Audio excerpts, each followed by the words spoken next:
Well, good morning, everyone. I would like to begin with a question that many of us ask over the last few months and maybe years, and it's how did we move from the fear and skepticism after the Fukushima incident to today's renewed confidence in nuclear energy? If we rewind to 2011, the accident at Fukushima Daiichi created a seismic shock in the global energy world. Many countries froze, postponed, or outright canceled their nuclear plants, and the public opinion turned sharply against the nuclear power. Government, under this kind of pressure, divert investment toward other technologies, mainly renewables. For almost 10 years, it truly seemed as if nuclear energy would be pushed to the margins of global energy mix. But let us fast forward to the present. Today we find ourselves talking not about a decline, but about a nuclear spring, a true renaissance of nuclear power. So what has changed over this time? The answer lies in a convergence of pressure and opportunities. But it's simple, it's not longer enough to add intermittent renewables like wind and solar energy, and we need to stabilize electricity grids and to power entire economies. We need a source of energy that is clean, steady, reliable, and available 24 hours a day, 7 days a week. And nuclear power fits that profile better than anything else. Now let me pause here, because there is a second dimension. The world is not only seeking cleaner energy, it's also facing an unprecedented explosion in energy demand. Just to put it in numbers, last year, the energetic demand worldly increased by 4.3%, and the tendency keeps growing. So this demand does not come only from the industrial growth of emerging economies. It also comes from the very technologies that define the future. For example, massive data centers to power artificial intelligence, the electrification of transport, new uses of heat pumps, and large-scale desalinization processes to secure water supplies in regions under stress. And this is why nuclear energy is once again stepping back into the spotlight. And notice this renaissance is not just the repeat of the past. It's clearly different from what happened in the 70s or in the 80s. It's a lot about new solutions because the proliferation of small modular reactors, the new reactors that are labeled as advanced third and fourth generation, and applications that go well beyond the electricity usage of nuclear energy. The global market today is hungry for medical isotopes like cobalt-60 for irradiation, molybdenum-99 for diagnosed medicine, and to support desalinization, and for irradiation processes that benefit agriculture, industry, and human health. In short, nuclear energy is diversifying its value proposition. To give you a sense of the scale, the world is currently, this is just shows what should we expect over the course of the next years in terms of energetic demand. And this is where we are right now. As I was saying, the world is currently building around 60 new nuclear power reactors and designing tons of small modular reactors that are yet to be tested and produced. So this is not a minor revival, but it's a real structural shift. Of course, this renaissance is not without challenges. As the International Atomic Energy Agency has warned, supply chain stress is already visible. Fake parts, aging equipment, and unreliable suppliers have caused costly delays and even reactor shutdown. Last week, I had the honor of being part of the Argentinian committee that went to the General Conference of the International Atomic Energy Agency. The two main issues were, of course, the stress on the supply chain needed for the nuclear sector, but also the licensing problems that we are facing now, because the regulatory bodies of each country are not that ready to face this nuclear renaissance. not only in Argentina, but also in the United States, Europe, and all over the world. So, to sum it up, after Fukushima, nuclear power looked fragile. Today, it looks essential. No one expects the growth in energetic terms that we need to happen without nuclear power. So it will succeed, this renaissance, in the countries that can guarantee safe technology, reliable supply chains, and the institutional framework to attract investments. And this leads us directly to the Argentinian role within this nuclear renaissance. So, what part does Argentina play in this nuclear spring? Well, let's carefully unpack that question. Argentina nuclear journey began almost 75 years ago, during the 50s, with the creation of the National Atomic Energy Commission. From that moment on, the country became a pioneer in Latin America. We built Atucha 1, Embalse, and later Atucha 2, and several research reactors like RA3, RA6, and many others. Today, these three plants together, Atucha 1 and 2 and Embalse, provide around 8% of our national electricity supply. But let me stress something more important, beyond electricity.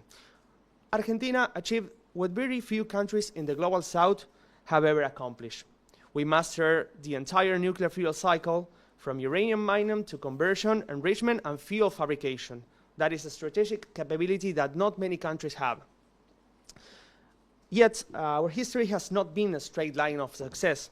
Even when economic crises slow us down, we never lost our core expertise. Many times, our investments were underutilized, and there was always potential, but not always momentum to unlock it. And this is why the current moment matters. With a more stable and forward-looking approach, Argentina can finally tap into those latent capabilities. We can offer an attractive investment landscape for anyone looking to expand nuclear capacity.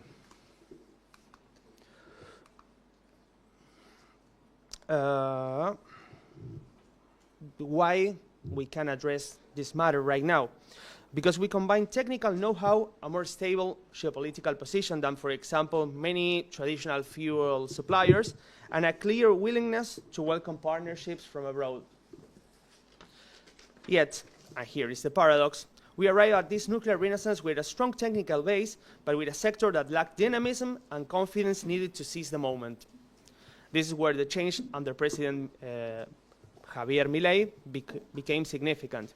For the first time in decades, the government is opening the door to modern corporate governance in the nuclear sector.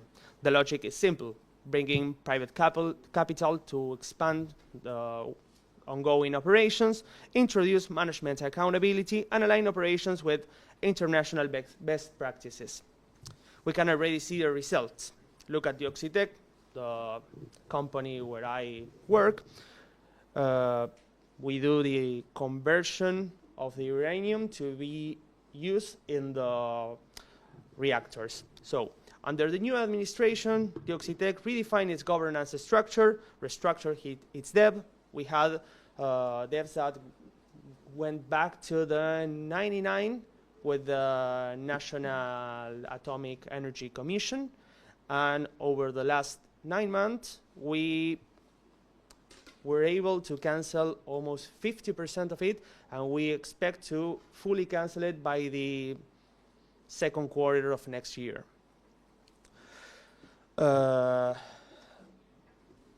Also, we attracted new investments for the production plant, and we increased the output of uranium dioxide to fully address the needs of Nucleoelectric Argentina and the power reactors I told you before. And this is the main point. None of these achievements were product of a technological leap. It was all sound management discipline and transparent governance. Still, there is a lot to be done because the incentive structures remain weak within the sector. There is not a clear competitive rewards for scientists, engineers, and entrepreneurs that delve into the nuclear sector in Argentina. And the long-term policy certainly still has room for improvement, making it difficult for private actors to commit, and bureaucratic hurdles, as I told you before, with the regulatory bodies, continue to slow procurement, licensing, and execution of the nuclear projects within our country. So what needs to change going forward? We must continue nurturing a stable environment, attract more investment, streamline regulation, and accelerate key projects like, for example, the Array-10, which is a research reactor, actually a multi-purpose reactor that can be used not only for research but also to produce the radioisotopes I told you before, like molybdenum-99, and several services like silicon doping, which is an essential commodity for the manufacturing processors. Only then can Argentina move from latent potential to concrete global relevance. And to highlight the bigger picture, this combination of deep technical expertise on one side and institutional weakness on the other defines both our challenges and our opportunities. If reforms are sustained, such as the work that Maximiliano was talking before, the nuclear sector had several changes over the last year and a half, and not only from Dioxitek, but also from Nuclearélectrica, the National